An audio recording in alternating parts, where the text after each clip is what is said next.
Here's one of the assured findings that they have. Women are interested in people and relationships. And what is psychology? It's people and relationships. Men, not so much. Men are interested in things and systems. There are men, and even some world-class men who are psychologists, and they will tell you that when they test out with more feminine characteristics than a particularly masculine man. Nothing wrong with that. Also, many of the psychologists who are giving us the data we're about to look at are women who lean toward feminism, who would like to find differently than what the statistics grant. But alas, the numbers don't lie. Also, I want to remind you, we're talking about averages, standard distribution, the bell curve, and all that. So it won't work if you say, well, I know, my sister, she isn't like that. I know, your sampling is too small. These people have huge samplings across cultures, down through time, and they're telling us, here are the results. God, I will build my house. I will build my house. Welcome to Grounded. I'm Steve Hartland, pastor here at Cornerstone Community Church in Joplin, Maryland. And our topic for today is, well, it's really part 2 on masculinity and femininity. The basic principle here is that, well, men and women are different. I hope you know that, but if you don't, I'm going to help you with that. Different. Neither one is better or worse, just different. Better in different ways, worse in different ways. So we want to understand what ways are they different. So why are we doing this? Let me just kind of clue you in here. One, it will help you, knowing this stuff will help you to understand the other half of the human race. Like if you're a guy, it'll help you understand women. You'll get it. Oh, I see, I get it. If you're a girl, it'll help you understand men. So it's helpful for that. Another reason we're doing this is if you're married, it will help you understand, well, your wife or your husband. That's a good thing. Peter says, dwell with your wife according to understanding. That's one of the biblical commands you're given. This will help you understand your woman. This will help you understand your man if you're a woman. A third thing this will do for you is it will contribute to your understanding of the God-assigned gender roles that we find in Scripture. I hope to help you understand that they are not just arbitrarily designed, like God didn't flip a coin and say, all right, who's going to be head? It's tail, so it's the man. No, but there are ways God made us that uniquely map to the roles that he gave us. This will contribute to that. Fourth, this will defend men. Like, do men need defending? Well, they sort of do. They'll defend men and masculinity, both of whom are in our strange day and in our culture under attack. So, again, here's what I'm asserting. I'm asserting that men and women are different. Neither is better, neither is worse. We both have our betters and we both have our worse, but we're better and worse at different things. All right, so let's start out with an example. Last week, it was a girl with a doll and a boy with a G.I. Joe. This week, it's two couples out for dinner. So they're having dinner, and they're having a good time, and one of the ladies says, I'm going to go to the ladies' room. And what happens next? You know what happens next. The other lady says, I'll go with you. And they go together to the ladies' room. Now, men don't do that. Women do that. Why do women do that? Because it's a social event. Because they can talk in there. They can do girl talk in there that they couldn't do at the table. And it's exciting to have that little window of opportunity for some girl talk. They can communicate about, what do you think about what my guy's wearing? What do you think about what your guy's wearing? And all kinds of different things. So women love to do that. They'll even spend a little time maybe gossiping in there. It is a fact, women do gossip more than men. There are things men do that ain't so great. So not just slamming women here, but so do guys go together? Like if the guy says, I'm going to the bathroom, does the other guy say, I'll go with you? Never. Like you would think that was pretty weird if guys do that. For men, the bathroom is just, well, a bathroom. It's somewhere you go when you have to go. And men are very quiet. This has been tested. Men are very quiet in the bathroom. Like, you'd think it's weird if you went in there and men were just standing there talking. Men don't do that. It's not a relational event for men because men aren't relational in the same way to the same degree that women are. What am I saying? Men and women are different. Let me give you another opening example, another opening story, an interesting fact that indicates that men and women are different. Divorce. What do you think? Are divorces mainly initiated by men or women or the same? Because if we're the same, then you would expect, well, half of divorces are initiated by men, half divorces are initiated by women. So What's your guess? Well, the fact of the matter is, in the general population, 70% of all divorces are initiated by women. Leaving the general population, if you go to college-educated women, 90% of divorces where there's a college-educated woman in the marriage, 90% of those marriages that bust up, it's the woman who said, I'm done. I'm out of here. So isn't that interesting? Same marriage, same home, same stuff going on, same lifestyle, same possessions, and the woman says, I can't stand this. I've had it. I'm out. And the man wasn't that. He was like, I don't want to be out. I don't want this to end. And he's maybe shattered. 90% of college-educated divorces are initiated by women. It's even worse if a woman just gets a big promotion, especially if she lands a top job. That is a time in a professional woman's life when she is most likely to divorce her husband. So interesting. Now, why? If men and women are the same, it should be like 50-50, but it's 90-10. Why? The answer is because men and women are different. Obviously, men and women are psychologically different in what they want, different in what they like and don't like. Okay, so now we're going to look at how men and women differ. And we're going to look first at the Bible a little bit, the fact that they differ and some hints on how they differ. Then we're going to look at some of the best of modern psychology, which is in its heyday and has a ton of studies and statistics and data to back up the things we're going to be looking at. First, the Bible. We could go to many passages to see that men and women are different, but let's just start in Genesis chapters 1 and 2. Look them up if you want to, and then look at Adam and Eve and how they're described. And you know what? They sure look different. We know that, don't we? We know that from all of human history. He's bigger. She's not as big. His muscles make his arms and body more hard and firm. She's softer. She, in her upper body, has the means of feeding a baby. He does not. So you look at this, different size, different apparatus, different accoutrements, if you will, and you say, I wonder if they were made for different purposes. In fact, you don't even wonder. You say they're obviously made for different purposes. Like if you park a truck next to a Prius, you would look at them and say, these are made for different purposes. The truck is made to haul heavy stuff. The Prius is made for, I'm not sure what. Anyway, I guess for cleaning up the environment. That's the idea anyway. But you get the point. You look at them and say, oh, they're obviously made for different roles. And because they're made for different roles, if you look deeper into the truck's making, and if you look deeper into the Prius's making, you'll see they're actually made in different ways. The ways they're made are according to their function. So look at Adam, look at Eve, and one thing for sure, he is made to protect her. She is not made to protect him. He's got a way bigger body, way more muscles, way bigger bones. His long arms make amazing clubs with big hands on the end of them. He can hit way harder than she can if somebody needs to be hit, for example. And it goes on and on and on and on. They're very different in body, and you have to wonder, does it go any deeper? Could it be that he's made to be more aggressive? It is so. Could it be that she's made to be more nurturing, soft, able to nurse? Yes, she is made for that. So that's Genesis 1 and 2. Let's hop over into Genesis chapter 3. It's interesting to see that after the fall of our first parents, the consequences that God meted out to them are gender differentiated. Like to the woman, he says, these things will happen to you. To the man, it's a different set. These things will happen to you. Let me read them for you. Genesis 3:16. To the woman, he said, I will surely multiply your pain in childbearing. Obviously, he doesn't say that to the man. In pain you shall bring forth children.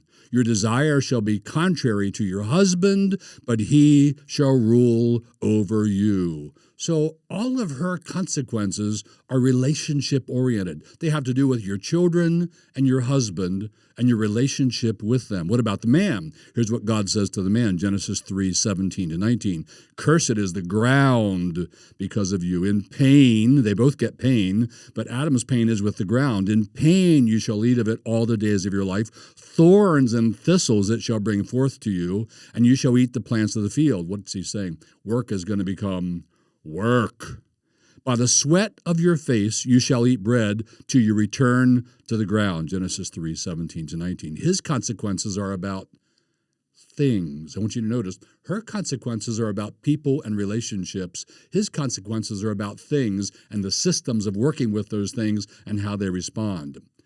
And one of the best known, psychologically verified, proven, if you will, differences between men and women is that exact thing. Women are interested in people and relationships, and men are interested in things and systems by which those things work. But God, in Genesis 3, meted out different consequences for the fall. Now, why, if men and women are the same? If we're identical, if there's no difference between Adam and Eve, why didn't they get the same consequences? No, the fall will touch the things that are most meaningful to her, the things to which she is powerfully fueled, and the fall will touch him and his things. Let's jump into the New Testament, 1 Peter 3 and verse 7. This one's a zinger.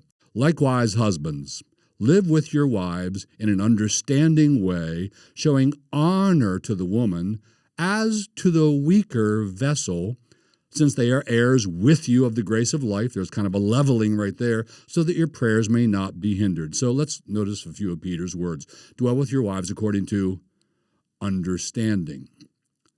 According to understanding? Well, if we're just the same, like so many people are telling us, then why would he need to dwell with her according to understand? What's to understand? She's the same thing as me. We're the same, but we're not. And that will require the man to work on understanding. On understanding femininity. That's some of what we're doing right here, helping you understand masculinity and femininity and how they differ, so you'll appreciate the differences.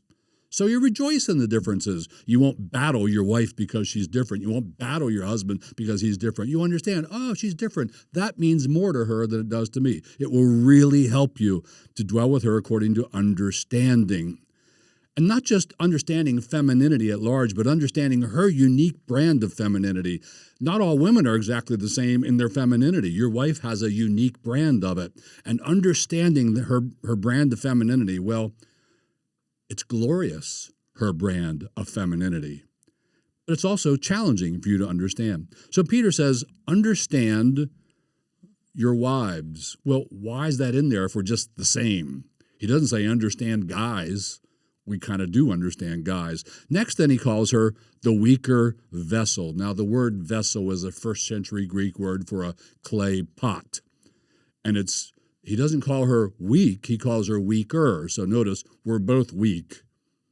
She's weaker. We both have cracks and holes in our clay pots.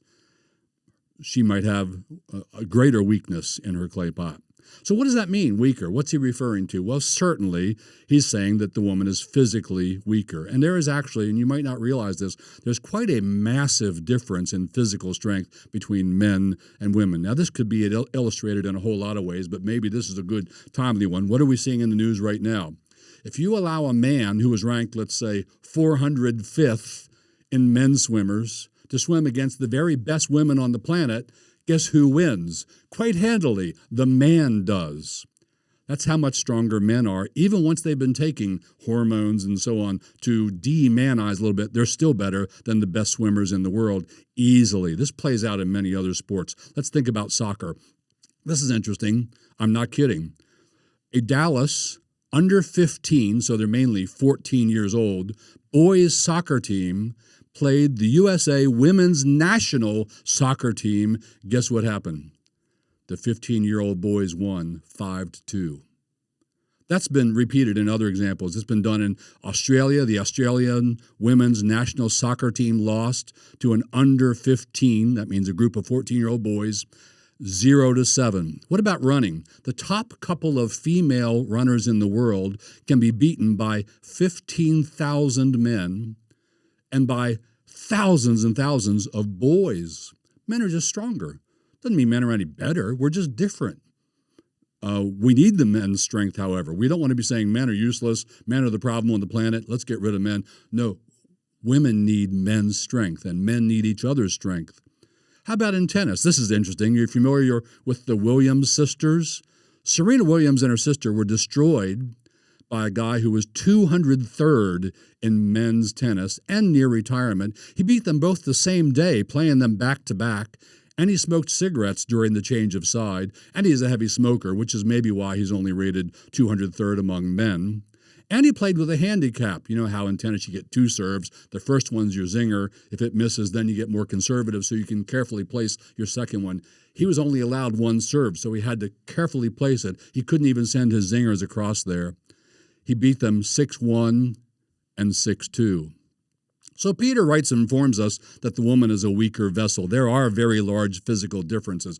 But when Peter writes weaker vessel, is he really taking prime time in God's word just to tell us, hey, guess what? You know what? I bet you didn't know this. Women are not quite as strong as men. I have a hunch he's referring to more than that. I have a hunch that Peter is indicating that there are other ways in which the woman is not as strong. Going rather rapidly over this point, here's a quote, a finding from a study of men and women, a quote from the World of Modern Psychology, quote, men have a stronger ability than women to quiet their emotions when a difficult, challenging task at hand must be accomplished. True or false? Well, great psychologists are telling us that's true. So I'm saying maybe Peter's weaker includes more than just a weaker body. Maybe it includes a greater fragility emotionally. Think about that. But there's more. Peter also says that the women are to be gentle and quiet in spirit. And that gentleness and quietness is very precious in the sight of God. Interesting. Men are not told in Scripture to be gentle and quiet in their spirit. Now, we're all to be gentle in a sense. The fruit of the Spirit is gentleness. But women are specifically told to be gentle and quiet in spirit. Not in American culture, by the way. In American culture, in school, boys are to cultivate a gentle and quiet spirit. In corporate America, men receive sensitivity training. It's women who are sensitive. They are. Women are better than men, way better than men at sensitivity. So the question is how to be more like a woman so that women can compete with the men's aggression. But Peter says women are to have a gentle and quiet spirit. Why? Maybe because the woman's made for a different role. Maybe because she's made in a different way. Maybe. It gets more interesting. Let's go to 1 Corinthians 16:13, where Paul says, 1 Corinthians 16:13, be watchful. This is to men and women, by the way. Be watchful. Stand firm in the faith. Now here it comes. Act like men. It's a Greek word that means basically, if you take the word man and put eyes on the end, man eyes, that's what he does with his Greek. Man eyes, be strong. Be watchful, stand firm in the faith, man eyes, be strong. Or act like men. Some of our modern translations have watered it down to be courageous. But it's more than that. It actually mentions masculine, act like a masculine, act like a man. This assumes that there are unique ways of acting, ways that are unique to men. This assumes we can identify, hey, men act like this and women act like that. And it was the same in Peter's day as it is in our day. It's not just due to socialization, and the psychologists will tell us that. We see the same thing in Job 40, verse 7. It's kind of interesting. He says, in this case, I think it is to men, or maybe it's to all Israel, dress for action like a man. I like the old translation. Gird up your loins like a man. I will question you and make it known to me. It's God to Job. What am I saying? So what do those two passages tell us? 1 Corinthians 16, Job chapter 40. There are ways you can act that are the ways a man acts. And there are ways you can act that are the ways a woman acts. We need them both. They're both wonderful. Neither one is better than the other.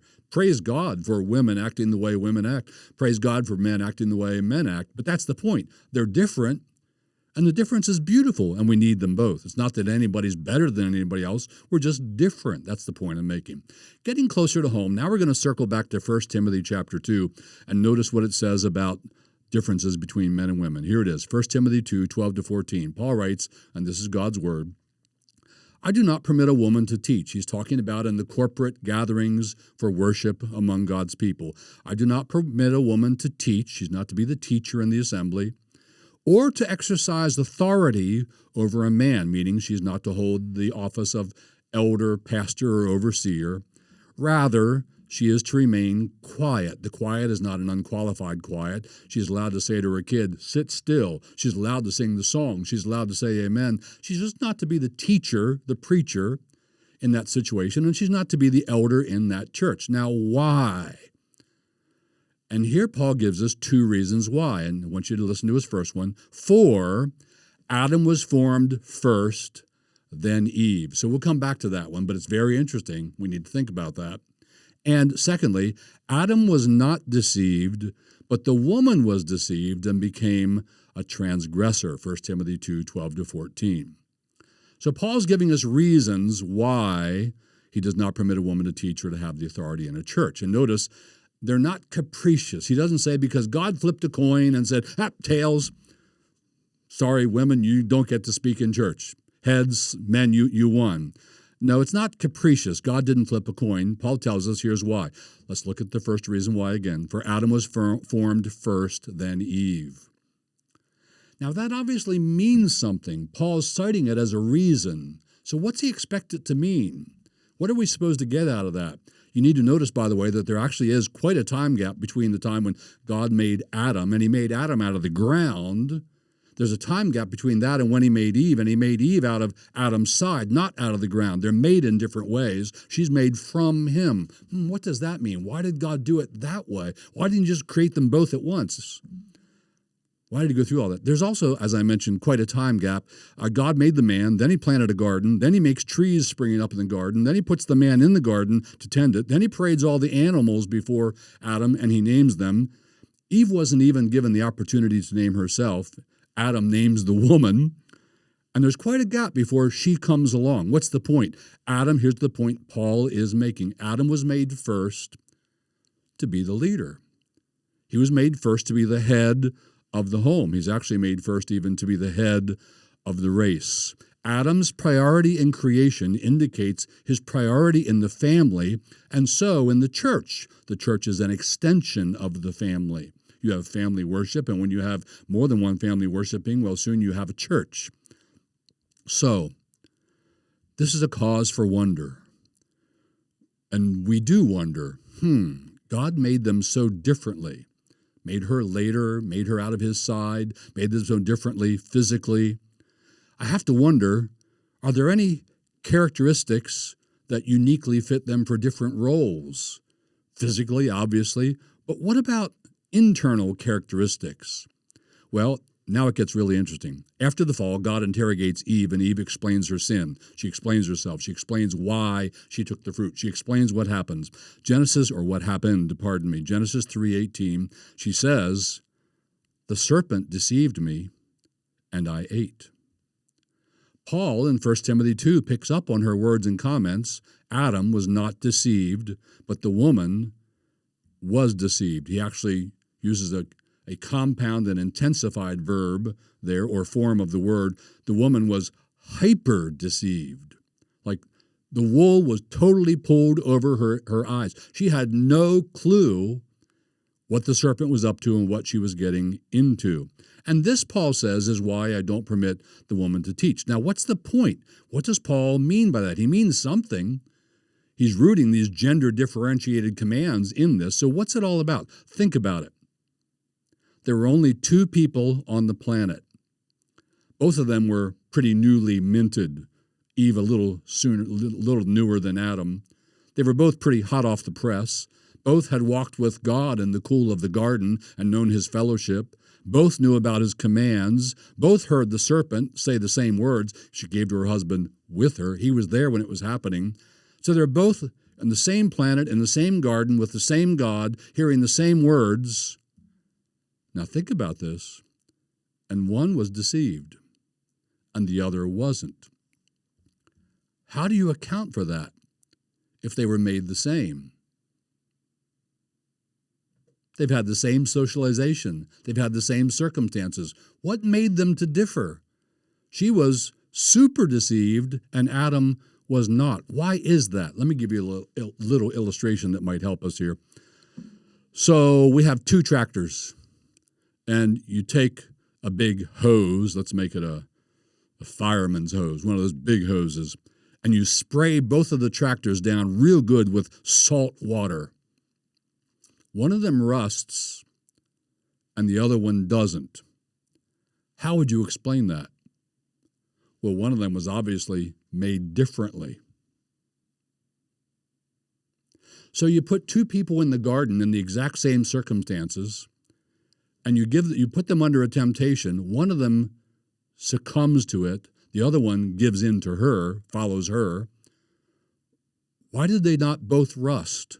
Why did one rust and the other one understood what was going on? And Paul writes, the woman was deceived and Adam was not. Why? They were the same. No, they were made differently. It's inescapable. If they were identical, they would have had identical responses, but they were different. Here's what I am positing. Let me make it clear. Adam and Eve had very different responses to the serpent, and those responses map to their differing natures.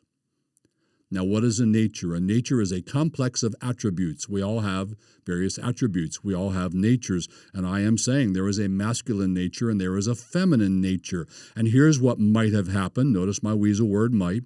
Eve, the woman, with her deeply relational nature, she was made that way by God. Eve, with that deeply relational nature, was struggling to keep her finger on what God had said while engaging in an exciting relationship and conversation with a gorgeous animal. Perhaps it was a thrilling, exhilarating conversation. Eve was more susceptible to the serpent's guiles. Obviously, she was. By the way, let me just insert here that in a very fine book that I've been reading through recently, the author writes, very scholarly book, women are more susceptible to woke discourse. Is there a minority? And are they suffering? Tell a white woman of your pain. Blame the white woman for your pain, and she will start confessing the sin of her whiteness and her privilege. That appeals way more to women than it does to men. Advertisers know, hey, we can get women about things that we can't get men. But Adam, with cold, steely, non-relational logic, felt no tug of a relationship to the animal, and he knew the snake and his words were evil. He sinned willingly. It was not deceived. What am I saying? Given a woman's highly relational nature, and it's beautiful. Bless God for it. We need it. We want it. The planet would be horrible without that. But given her highly relational nature, it can be much more difficult for her to see a spiritual snake for what it is, or a spiritual wolf for what it is, a wolf coming into the church of Jesus Christ. She will be tugged on average, way harder than a man, by the relationship, by what she's feeling for that person, by empathy for that person. It's way harder for her to say, no, that's a wolf, and we have to deal with it. Harder for a woman to call someone out. The woman is more relational and is therefore more, this is a term psychologists use, she is more suggestible. Let me give you an example of how this might play out in real life. This sure does play out this way in real life, and I've been involved in talking with people with whom it's playing out this way. So you have a married couple, a husband and a wife, and they have a family member, his side, her side, doesn't matter. Let's make it her side, that's better. They have a family member on her side getting married in a same-sex marriage. So that would be the wife's brother or the wife's sisters getting married in a same-sex marriage. The wife is way more likely to powerfully feel and maybe succumb to the tug, the pull of the relationship. The man is way more likely, with steely, cold logic, to say, basically, I don't care about the relationship. That's not a marriage. We cannot enter into their joy. And he says, we're not going. Or he might say, look, I'll let you go if you want, but I'm not going, and I wish you wouldn't. But here's another way to look at the serpent and Eve thing. The serpent had to get at Adam. He needed Adam. For the race to fall, he needed Adam.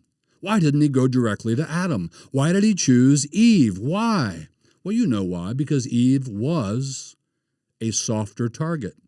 Eve, being made to nurture, Eve being made highly relational, deeply sympathetic, empathetic, presented to the serpent a softer target. The serpent chose Eve, through whom he planned to get at Adam. It worked. All right, just think about it all. Enough on Eve. What have we been seeing? Well, we've been seeing in the Bible that there are differences between men and women, differences that go deeper than physical differences. Let me say again, we're not saying men or women are better. We're better at some things. We're worse at some things. We have equal dignity and worth. We're made alike in the same way, in the image and likeness of God, but we're different. All right, we've been seeing that in the Bible. Now we're going to go to what I'll call the light of nature. Remember, Paul in 1 Corinthians 11 and verse 14 says, does not even nature teach you? So here we're going to say, does not even nature teach us? And there are people who study nature. How are men and women made? What are their proclivities? What are their interests? What are their differences? We call those people psychiatrists or psychologists. And we also have neuroscience telling us what's different inside in men and women these days. And we live in the heydays so far, compared to all the past. We're in the heydays. We have tons of research, tons of data, tons of peer-reviewed articles published in reputable journals. By the way, as we look at psychology, it's interesting to note that over 70% of psychologists are, you want to guess? Is it men or women? Over 70% are women. Because here's one of the assured findings that they have. Women are interested in people and relationships. And what is psychology? It's people and relationships. Men, not so much. Men are interested in things and systems. There are men, and even some world-class men who are psychologists, and they will tell you that when they test out with more feminine characteristics than a particularly masculine man. Nothing wrong with that. Also, many of the psychologists who are giving us the data we're about to look at are women who lean toward feminism, who would like to find differently than what the statistics grant. But alas, the numbers don't lie. Also, I want to remind you, we're talking about averages, standard distribution, the bell curve, and all that. So it won't work if you say, well, I know, my sister, she isn't like that. I know, your sampling is too small. These people have huge samplings across cultures, down through time, and they're telling us here are the results. So let's get into some psychology. So we'll start here. This is interesting. If you use the very best psychometric personality tests, the one best I know of, I think the best that psychologists in America know of, they call it the Big Five. If you test out on the Big Five, it's going to test you on a spectrum of 5 different things. Each of those 5 things breaks into 10 facets, so you're really being tested, if you drill down a little deeper, you're being tested on 10 things, 10 facets. Now here's the deal. If a woman takes a test and a man takes a test, and they submit them to you, but you didn't get to see which one of these came from the woman and which one of these came from the man, 92% of the time, if you're a good psychologist, you would be able to figure out, oh, that one's the man and that one's the woman, because men and women test differently. So 92% of the time, what does that say to us? Men and women are very different psychologically. You see, it's not just Adam's bigger, it's Adam's different. It's not just that he's different on the outside, he's different on the inside. We're not the same. We will find we have different interests, different perspectives, different goals, different loves, different motivations, different fears, different likes and dislikes, so much so that with 92% accuracy, they can look at our scores and say, man, woman. It's interesting. And incidentally, and I know I'm holding you off before we get to our first, all right, what does psychology say? How are men and women different? Bear with me. The differences are caused predominantly by testosterone, but I bet you knew that. In the womb, the boys get a big surge of testosterone that the girls don't get. They get a little. The boys get a big surge. They're marinated in it. Their brain is marinated in it. After birth, the boys get a huge surge, 20 times greater than a girl. At puberty, again, huge surges, 20 times greater than a girl. And from then on, testosterone will biologically masculinize a male's thoughts, behaviors, speech patterns, voice, etc., etc. As adults, what are normal adult levels of testosterone? Well, if you take a very physically active, high testosterone, young, let's make her 23 years old female, her level, this is on the high end of feminine testosterone, her level is 60. They do a blood test. Her level is 60. If you take her male counterpart, 23 years old, a male on the higher end of testosterone, his number is 1,200. Now, you might not understand, those are huge differences, and they make two very different people.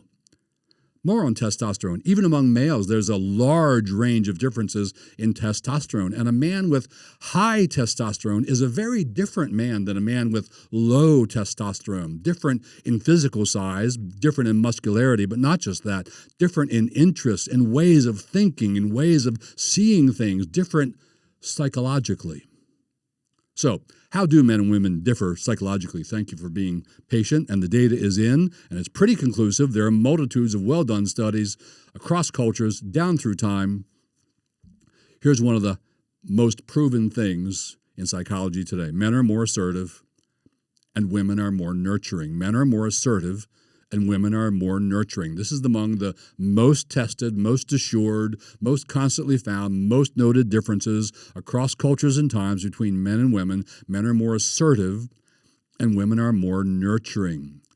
This probably, we could say certainly, and great scholars do say certainly, this is why there is absolute universal patriarchy. What is patriarchy? It's father rule. It's men ruling. It's absolute. In all of human history, in every culture, men have led. You say, no, there have been matriarchal societies. No, read the small print. They're not matriarchal. They're matrilineal. What does that mean? Well, the name comes down on the woman's side, but it's still the men who lead in every culture ever known to humans. So, by the way, that being so, if men and women are the same, how did men pull that off? Men and women are not the same. They have way higher testosterone, which makes them way more aggressive and way less empathetic and way less agreeable. And so, in every culture known in human history, the men have been the leaders. This is why in upper-level corporate, I'll mention it again, men have to take sometimes sensitivity training, which means we want to make you more like a woman. And women take assertiveness training, which means we want to help you act more like a man. Why do they do that? Because the men are just so assertive and aggressive, and the women can't compete. Men are more assertive, and women are more nurturing, and it's wonderful. We need both. Each one is equally intensely valuable. We love both. They're beautiful. The planet needs both. There are good reasons for both. So let me pause there. What did we say? We said men are more assertive and women are more nurturing. How might this relate to pastoral ministry and God's gender differentiated commands? I want men to do the preaching. I want men to be the ones who are in leadership.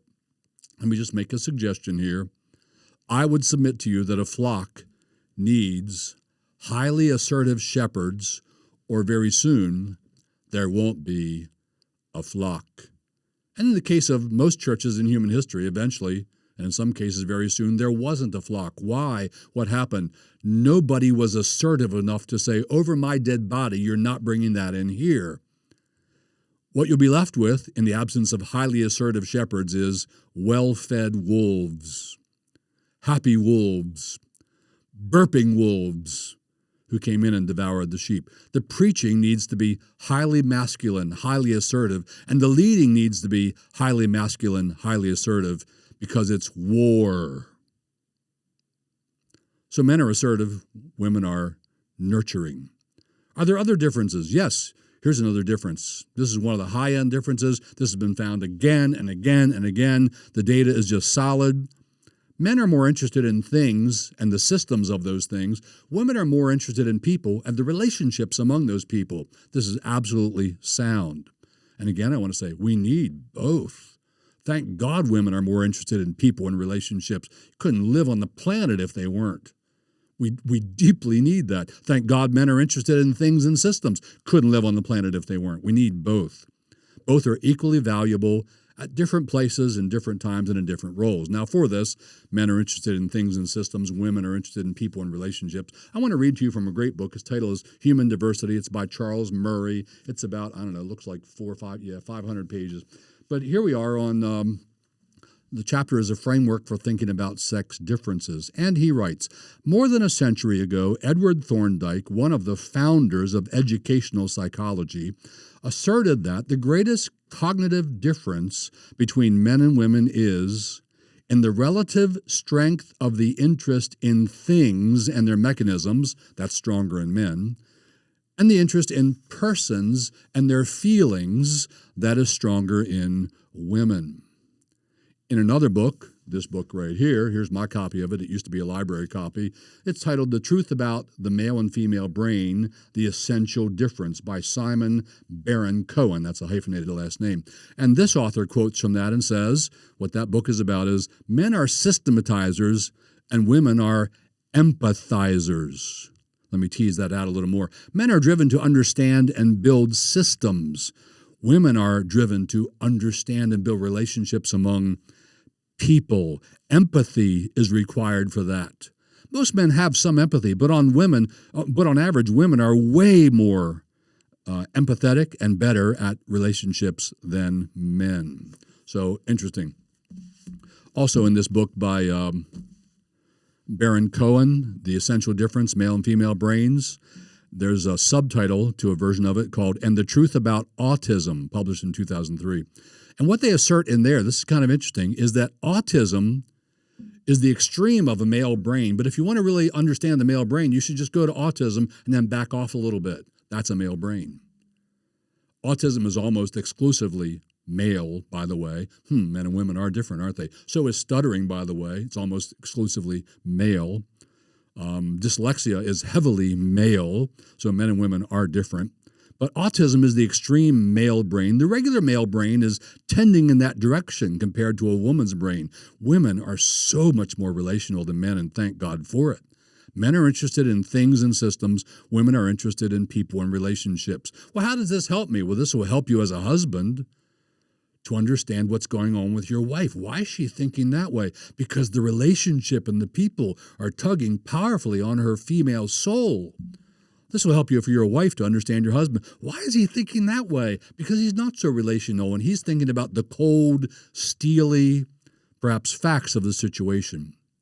What about pastors? Aren't relationships important in the church? Shouldn't pastors be highly relational and empathetic? Well, relationships are important, but if you read the pastoral epistles, Paul to Timothy, 1 Timothy, 2 Timothy, Paul to Titus, and if you go to Acts chapter 20 and read Paul to the Ephesian elders, it's not about relationships. It's about guarding the flock. It's about standing against fierce wolves. By the way, so here's something interesting, and I ran into it, I think it was yesterday or the day before.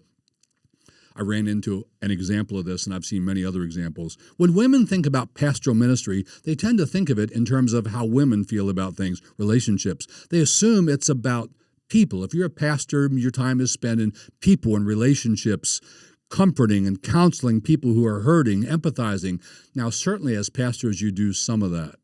And some pastors, who have different characteristics than others, might do more of that. But that is not primarily what the pastoral ministry is. In my Twitter feed, yesterday or the day before, a lady, I follow her regularly, she's a sound lady, a good, solid lady. She described her understanding of pastoral ministry this way. Pastoral ministry is about sharing struggles, helping people to deal with depression, delving deep into childhood wounds. Her view of pastoral ministry is, in short, it's therapy. But it's not. We're not pastoral therapists. We're pastoral preachers and leaders and teachers. Speaking of therapy, I guess you know that 90% of people who visit a therapist are women, and 90% of the therapists they visit are women. Why is that so if men and women are the same? Because the women are into people and empathy and problems and helping them with their problems and anxiety and depression and worry and fear. What am I saying? Women on average will see church differently. They'll see it as a network of relationships and helping with hurts. They will speak to a church differently. If you give them the same text a man just preached from, they will preach from it differently because they have different interests. They will lead the church differently. God in His Word says He wants the masculine nature doing the leading and the teaching. Maybe this helps you get it. Church has relationships in it, but the church is a thing, and men are into things. And the church is a system of things and people. Doctrine, theology is a thing, and there are systems of that. And men are really interested in things and systems. A thing to be clarified, a thing to be defended. So what's psychology teaching us? Let me review. 1, men are more assertive, women are more nurturing. We need both. Viva la the difference. Men are more interested in things, women are more interested in people. Here's a third difference in psychology. Men are highly interested in and are highly agentic. That means they're agents that make things happen. They are highly agentic with things and systems, whereas women are very interested in and highly agentic with people and relationships. Here's what I mean. Let's look at the world. So how many people are on the planet? There's 8 billion people on the planet. That's a lot of people, 8 billion people on the planet. Where did they all come from? How come they're all alive? The answer is pretty much it's due to women. So they were conceived inside a woman. They were gestated inside a woman. They were delivered by a woman. They were kept alive, certainly in the first 2 years. They're absolutely dependent, vulnerable. They would die generally without a woman to care for them. It's a woman who raised them. And even when they're bigger kids and you have a 2-income, full-time working family, guess who, and there's absolute data for this, guess who does the yeoman's share of taking care of the young ones? It's the woman. Why? Because she loves it. She's driven to do it. It's oxytocin, and it's, what's the other one? Starts with a P. Can't think of it right now. She's driven to those things. Why are all these humans alive? It's because of a woman. Women are very powerfully fueled, very passionate about taking care of those younger people. Like, don't get between the mama bear and her cubs, right?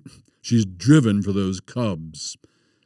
And the mother is all over the task of nurturing her children. That's why there are people alive on the planet. By contrast, men are highly agentic with things. Men love to create things and work on the systems of things. Now, I'm going to give you an idea that came from this excellent book. The author is Anthony Esolen, and the title of the book is No Apologies. I'm not going to actually read from it. I'm showing you the book so you'll know I'm not making this stuff up, and I didn't just Google it and lift a quote from somewhere. I've actually read the books. And from Anthony Esolen's book, No Apologies, now I'm going to launch off something he does with my own verbiage. Let's take a fork. You know, like you eat with a fork. I just did that right-handed, but I'm actually a lefty, but my hand's under the boom, so I did it right-handed. But I'm a lefty. So you eat with a fork. Where did that fork come from? Did you ever stop to consider that? Well, somebody had to make huge machines, had to design, conceive of, implement, and make and manufacture huge machines that can dig huge holes, they call them quarries, in the earth. They call them mines in the earth.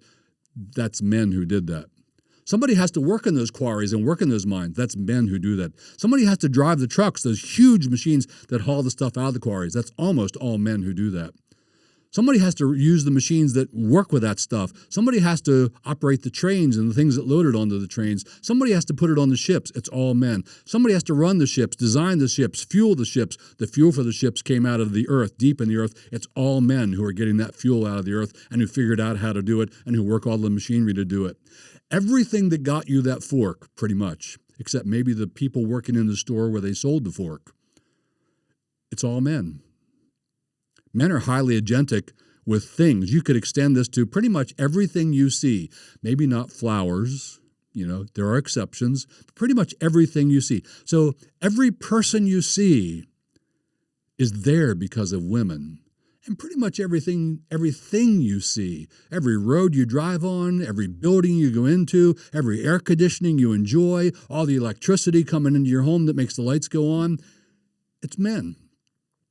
So interesting, isn't it? Men and women are different, equally valuable. Do we need people alive on the planet? Yes, thank you, women. Do we need stuff on the planet? Yes, thank you, men. But the world of systems and things is dramatically dominated by men, and the world of people and relationships is dramatically dominated by women. Why are we going into this? This will help you to understand the opposite sex. It will help you to understand your marriage. Why doesn't my husband do more of the nurturing? Why does he leave so much of this to me? Because you are driven to it, passionate about it. You love it. You are fueled for it by powerful chemicals. Progesterone, that's the one that starts with a P, and oxytocin. He is not. He is fueled. He is driven to do things, to develop systems with things. Let me tell you a funny story. As I was leaving the house to come over here today, my wife told me she had been babysitting for a family in our church. They have 3 little boys. I think she was keeping 2 of those boys. And the mother of the house told my wife that, yeah, here's one of the latest antics of the boys. They were upstairs in their bedroom. These are little guys. They took the screen out of their window, and they were throwing things from their room out the window, probably laughing and giggling and loving it. And I didn't tell the mother this. I saw her this morning, but my thought was, oh, that's cool.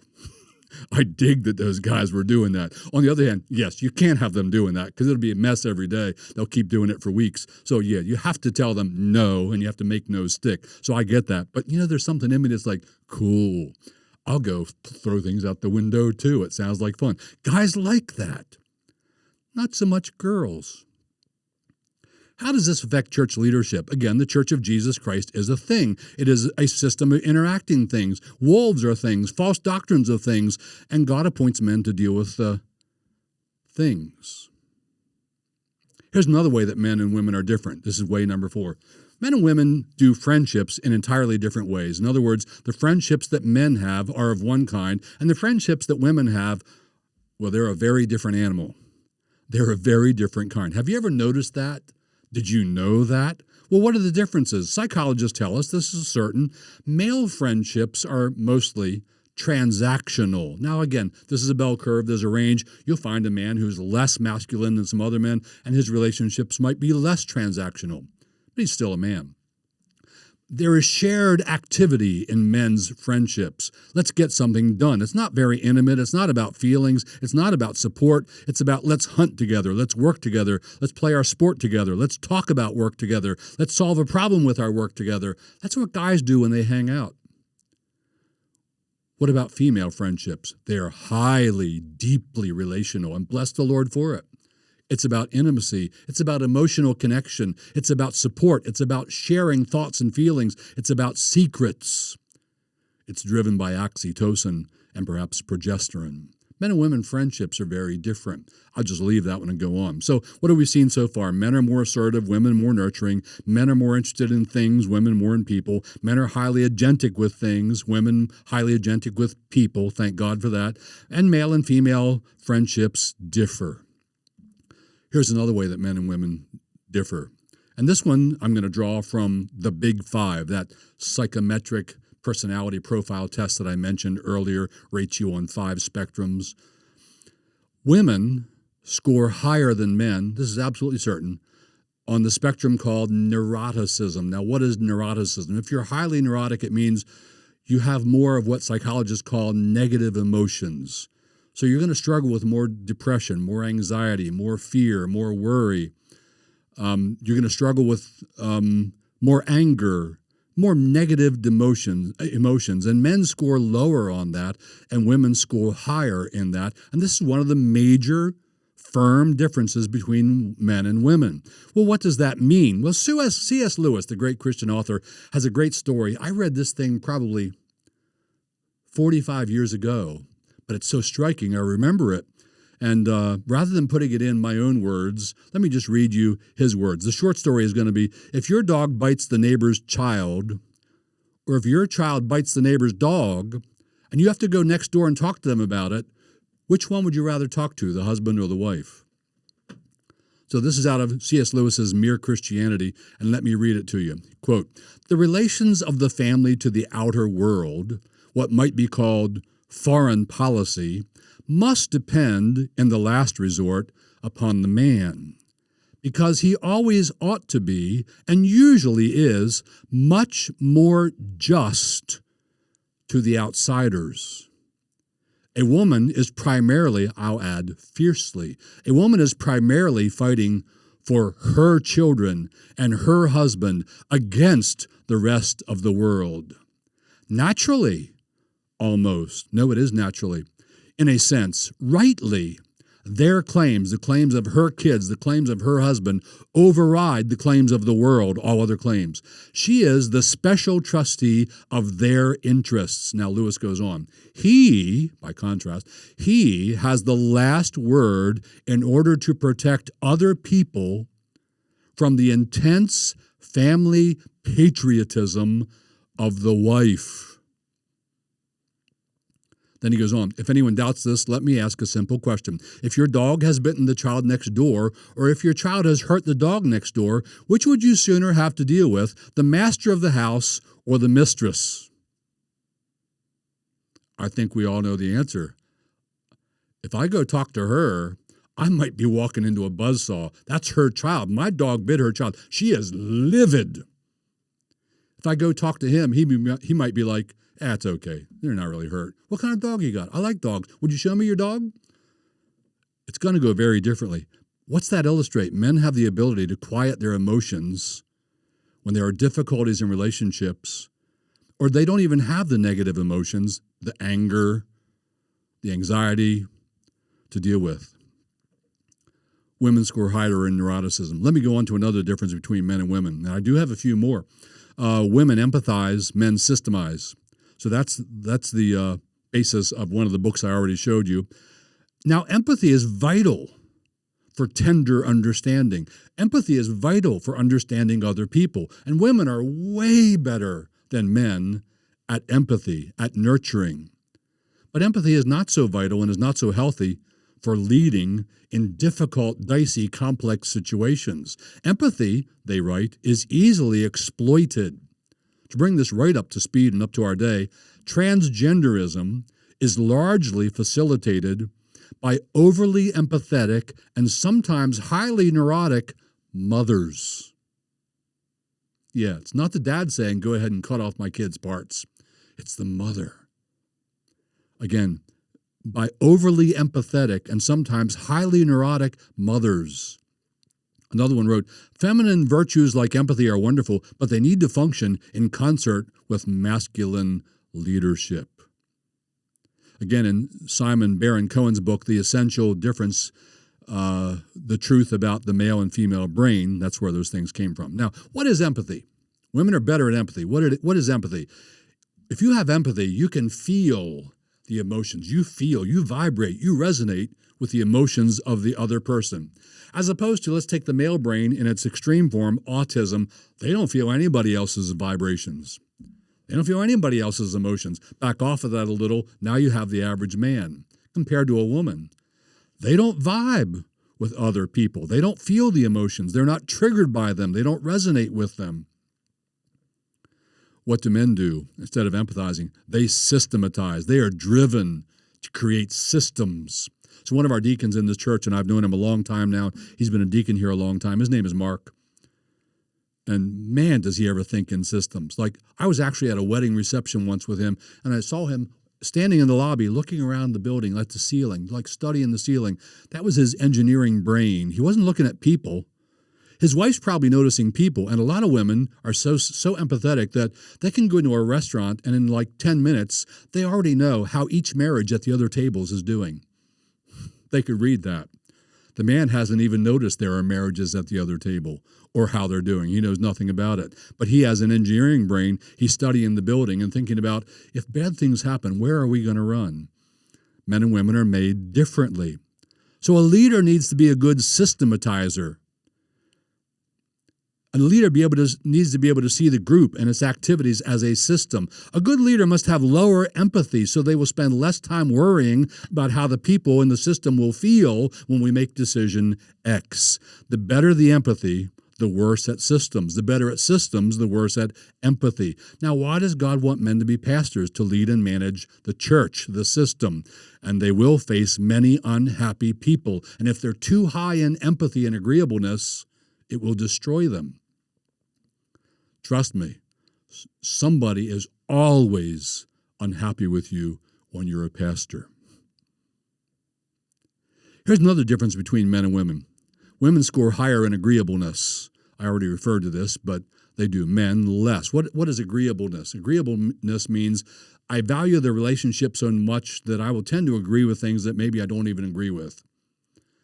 And men can score higher or lower in that. Women can score higher and lower or lower in that. But on average, this is one of the assured findings, women are way more agreeable than men. Why does God want men in leadership in the church and leadership in the home? Maybe because they're not going to be so agreeable. Maybe Eve was agreeable with the serpent in the garden.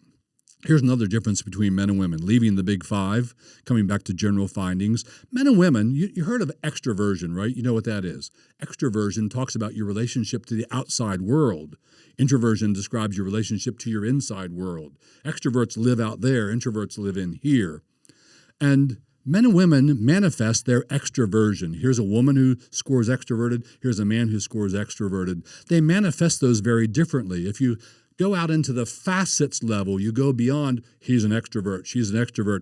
You go out to their facets level, the 10 facets.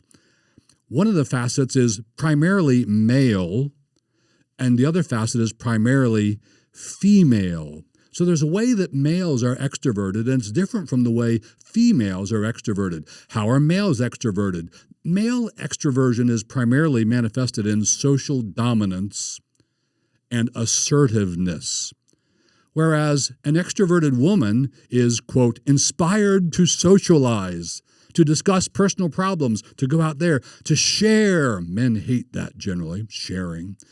An extroverted woman is inspired to share feelings and ideas. She has relational enthusiasm. She is relationally thrilled. She loves to talk. Men, understand this about your wife. It's not just your wife. This is what God put into women, and it's wonderful. It's beautiful. The planet needs it. We value it. But why then would the church need men to be pastors? Because the men need to manifest their extroversion in terms of social dominance and assertiveness. When our church joined a group called Acts 29, back in those days anyway, you had to take a test to be admitted as an Acts 29 pastor. The test is called the DISC test, DISC, and it tests you for your social dominance, and you land in one of four quadrants. For them to back you as a church planter, you had to score rather heavily socially dominant. Why? Because they said if you're not, the people will just run over you and they'll drag you wherever they want. You won't be able to stand against it. Men and women differ. Here's another really interesting difference, and we're coming down home stretch. Hang in there with me, please. Did you know that men and women's speech patterns differ? They really do. Men and women speak differently. This is proven again and again and again. The data's there and it's firm.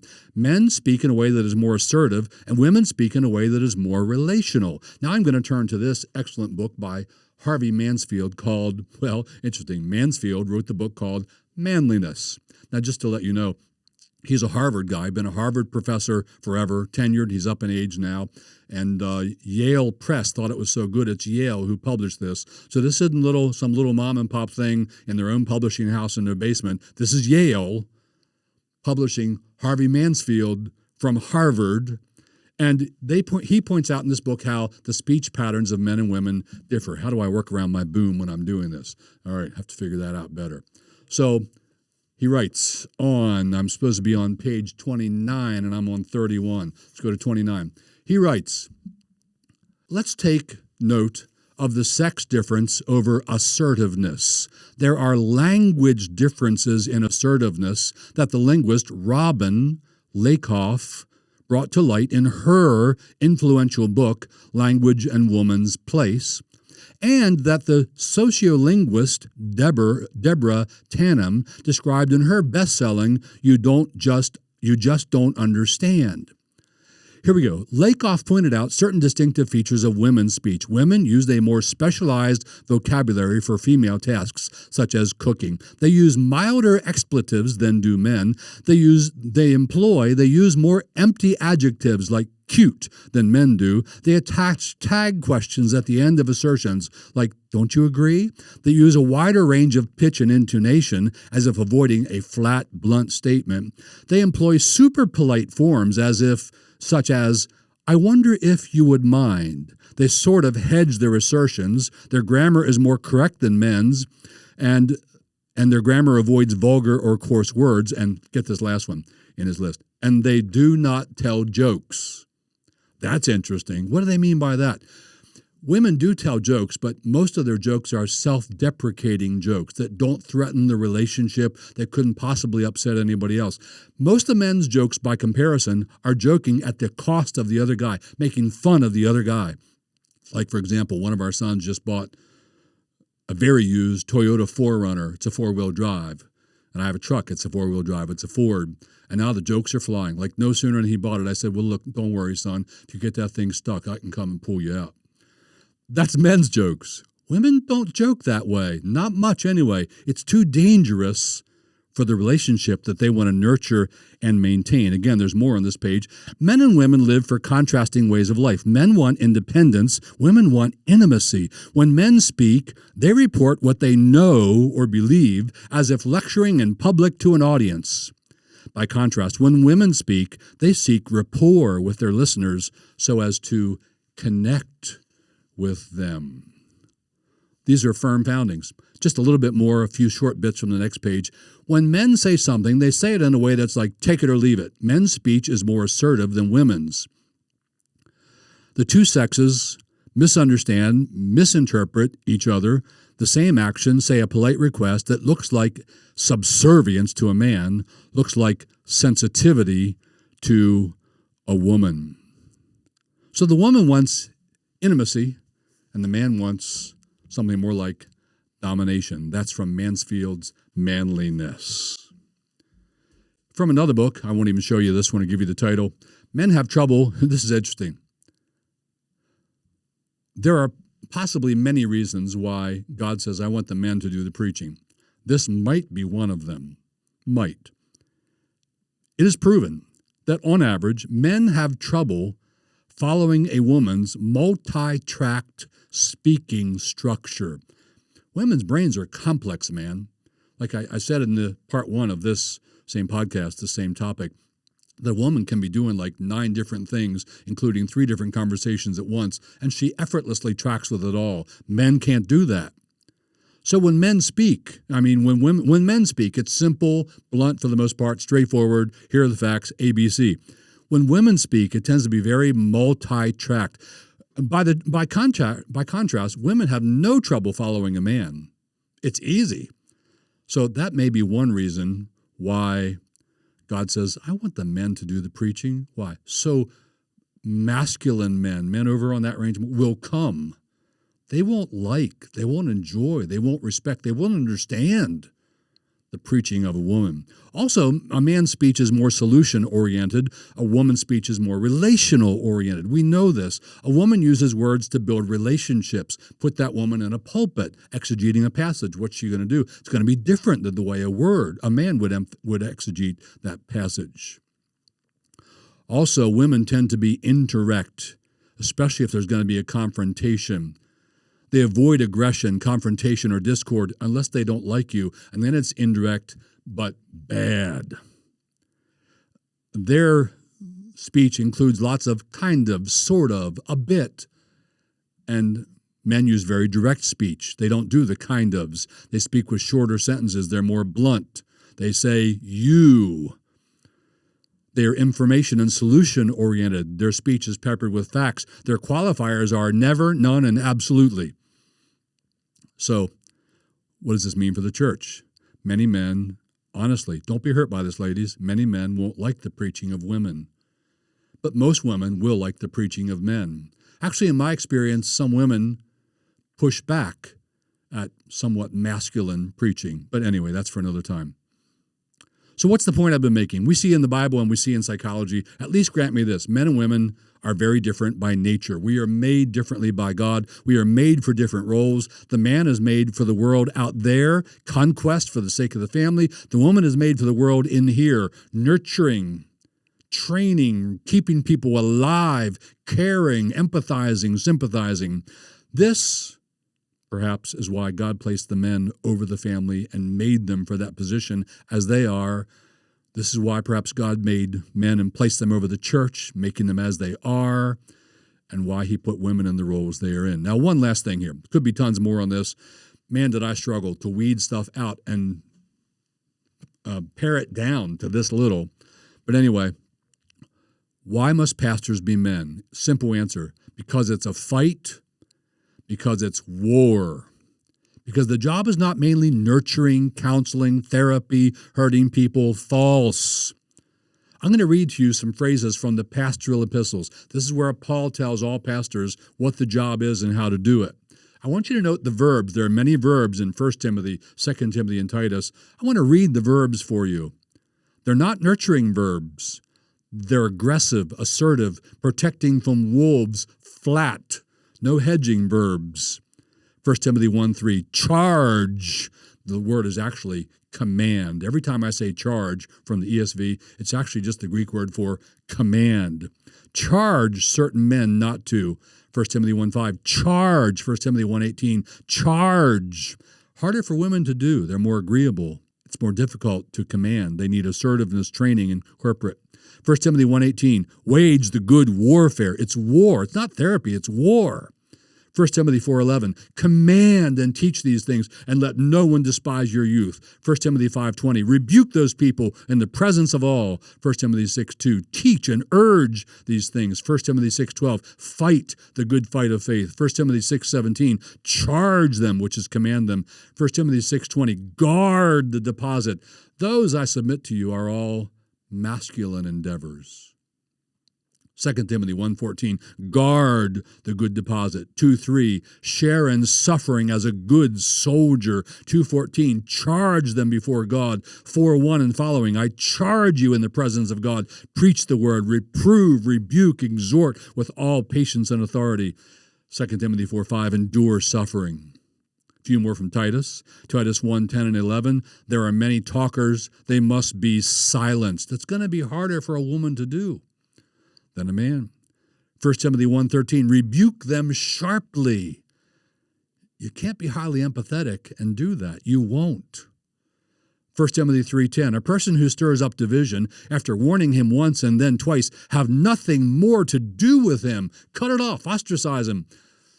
Easy for the man with the cold, steely logic to do, harder for the woman with the heart, the empathy, the sympathy to do.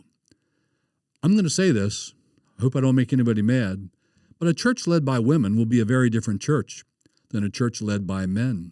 And sermons preached by women will, on average, generally be very different sermons than sermons preached by men.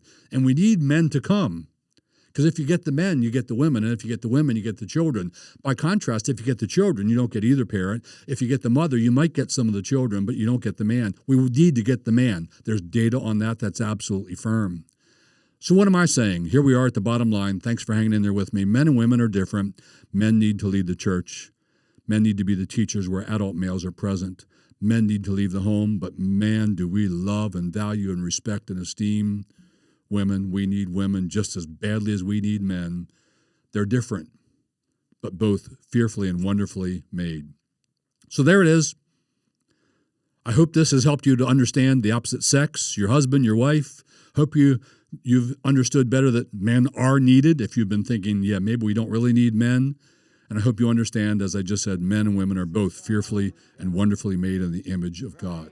So thanks for listening. That's it for today. Thank you for joining me on Grounded. Let me remind you, Grounded comes out twice a week. You can find it on all the major platforms. Thanks.